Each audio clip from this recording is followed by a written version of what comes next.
नमस्कार दोस्तों, एक बार फिर से मैं आप सभी का अभिनंदन करता हूं। दोस्तों, जैसा कि आप सभी जानते हैं कि जिस तरीके से जनवरी से कोरोना संक्रमण के मामले देश और दुनिया में सामने आने शुरू हो चुके थे, जहां पर कोरोना संक्रमण को रोकने के लिए देश के अंदर लॉकडाउन जैसी या कड़े प्रतिबंध लगाए जाने की जो आवश्यक मांग थी, उसको दरकिनार करके जिस तरीके से अमेरिकी राष्ट्रपति का स्वागत किया गया, उसके बाद हम देखते हैं कि किस तरीके से मध्य प्रदेश में कांग्रेस की सरकार को सुनियोजित ढंग से गिराकर वहाँ उपचुनाव की स्थिति को निर्मित किया और इसी के बीच लॉकडाउन की शुरुआत होती है देश में।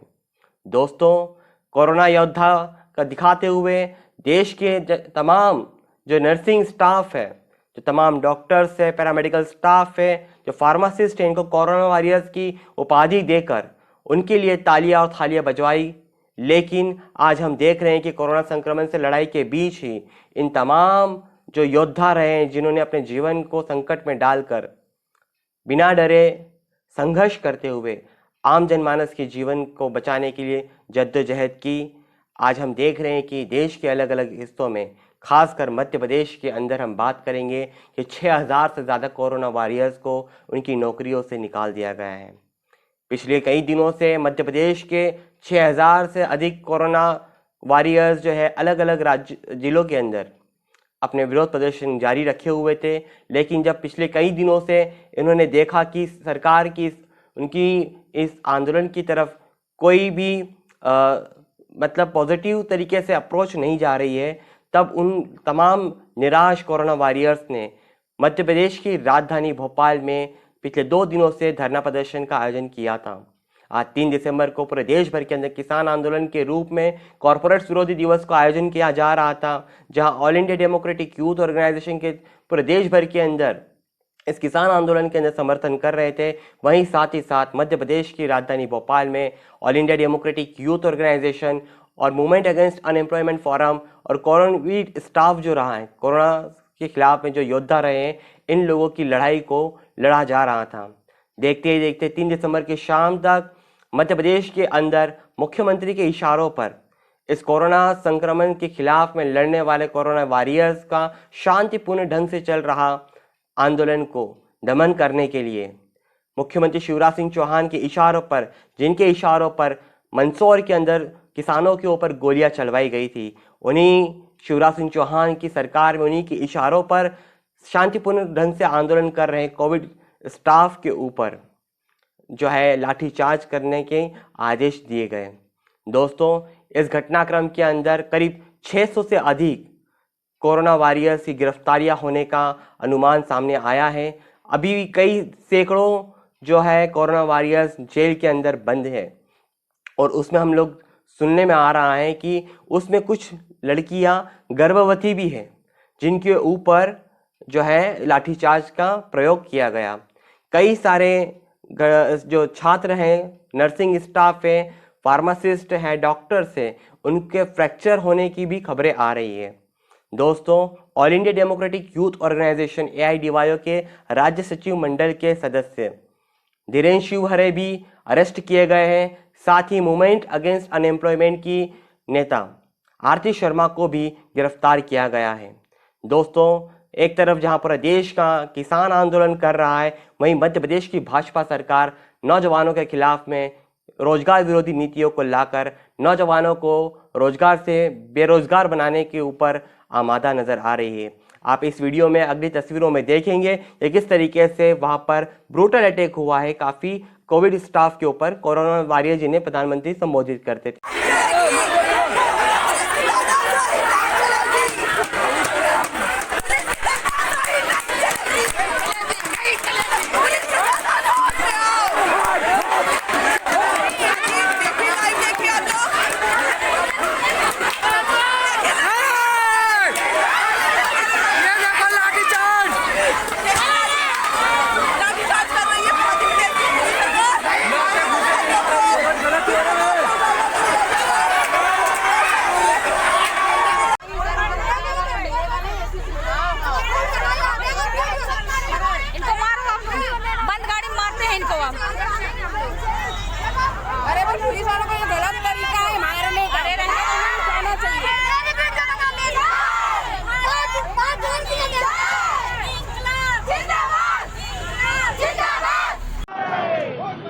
नमस्कार साथियों, आज यहाँ पर हम इंदौर के अंदर देख रहे हैं कि किसानों के जो आंदोलन हो रहा है, इस आंदोलन को समर्थन करने के लिए यहाँ विभिन्न संगठन इकट्ठा हुए हैं और लगातार सरकार से, केंद्र सरकार से मांग कर रहे हैं कि जो 3 काले कानून जो कृषि के संबंध में लाए गए, इन्हें रद्द किया जाए और उसी के बाद किसानों के साथ संवाद स्थापित किया जाए।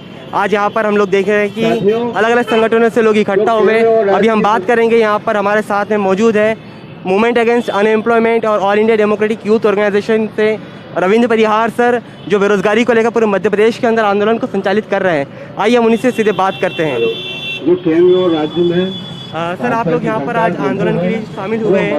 जो हम लोग जानते हैं कि पिछले दिनों आप लोगों ने बेरोजगारी को लेकर काफ़ी बड़े स्तर पर आंदोलन को संगठित किया है और आज यहाँ पर आप लोग किसान आंदोलन को भी सपोर्ट करने के लिए आए। आप लोग क्या जानते हैं, आप लोग की क्या मांग है आज? देखिए, जैसा कि आप सभी जानते हैं, पूरे देश में यह मुद्दा छुपा नहीं है किस प्रकार किसान विरोधी बिल 3 जो बिल लेके आए गए हैं, जिसमें एमएसपी तो पूर्ण रूप से खत्म कर ही दिया गया है। उसके साथ साथ कॉन्ट्रैक्ट फार्मिंग, जो कि कॉन्ट्रैक्ट फार्मिंग बिहार में एक टाइम लागू हो चुकी थी, तो भी बिहार में यह हुआ कि वहाँ के किसानों को पंजाब हरियाणा की मंडियों में अपनी फसल जाके बेचना पड़ती थी। ऐसा क्यों?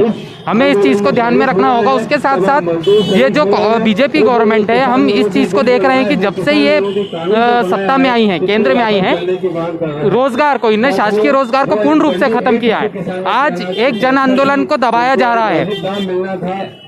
इस जन आंदोलन को दबाया जा रहा है। किसानों के इस विरोध को आतंकवादी, खालिस्तानी और तरह तरह की प्रतिक्रियाएं इस प्रकार बीजेपी के आईटी सेल द्वारा दी जा रही हैं, जिससे ऐसा लग रहा है कि हम ये किसान जो हमारे भाई है, ये आतंकवादी, इस देश के नागरिक नहीं है। ये ऐसा इसलिए किया जा रहा है कि जन आंदोलनों को दबाया जाए।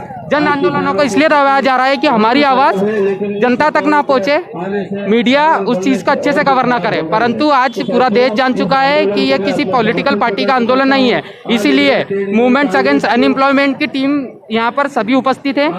प्रमोद नामदेव भैया वह मूवमेंट्स अगेंस्ट अनएम्प्लॉयमेंट के सभी साथी यहाँ पर उपस्थित है और हम इस कहा जाए कि कृषि विरोधी आंदोलन को समर्थन देते हैं। वो बेरोजगारी के खिलाफ हम लड़ाई लड़ रहे हैं और आगे भी लड़ेंगे। साथ ही जैसा कि हम जानते हैं कि अभी मध्य प्रदेश में उपचुनाव हुए थे और उपचुनाव के समय मध्य प्रदेश की सरकार ने नौजवानों के साथ वादा किया था कि आप तमाम नौजवानों को, जो बेरोजगार नौजवान हैं, रोजगार दिया जाएगा।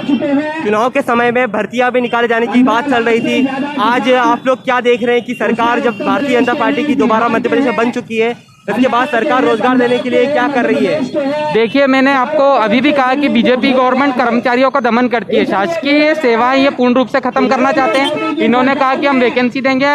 मूवमेंट्स अगेंस्ट अनएम्प्लॉयमेंट की टीम ने 4 सितंबर 2020 को जो आंदोलन करा, उसके दबाव में, गवर्नमेंट पे इतना दबाव था, हमने कई ज्ञापन दिया। उसके बाद जेल प्रहरी का वैकेंसी आया।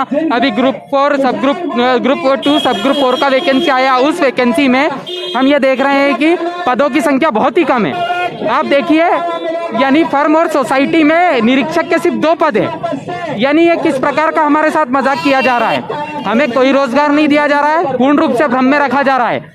हर प्रकार की जो जितनी भी वैकेंसियां हैं, मध्य प्रदेश में कई शासकीय पद खाली है, परंतु उन्हें नहीं भरा जा रहा है, ना ही रिटायरमेंट दिए जा रहे हैं। जो रिटायरमेंट हुए हैं उन्हें उनके रिटायरमेंट का पैसा नहीं दिया जा रहा है। हम गवर्नमेंट से पूछना चाहते हैं, ये हमारी जनता का पैसा था, कहाँ गया पैसा? इतना कर्ज में क्यों है मध्य प्रदेश? हमें जवाब दे और हमें रोजगार चाहिए। हम रोजगार के लिए आगे भी लड़ रहे हैं। जैसे कि आप सभी जानते हैं, मूवमेंट्स अगेंस्ट अनएम्प्लॉयमेंट की टीम हमेशा AIDYO के साथ मिलकर काम कर रही है और हम आगे भी लड़ेंगे।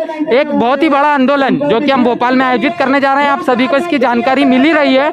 मैं ये चाहूँगा मध्य प्रदेश के सभी युवाओं से कि सब साथ आए, आगे आके लड़ें। और सभी युवा आप शिक्षित हैं, आप किसानों के इस आंदोलन को समर्थन करें, इस जन आंदोलन का समर्थन करें, किसी भी प्रकार के भ्रम में ना आए। मैं यही कहना चाहूँगा भाई। धन्यवाद रविंद्र परिहार जी, ये हमारे साथ जुड़े थे।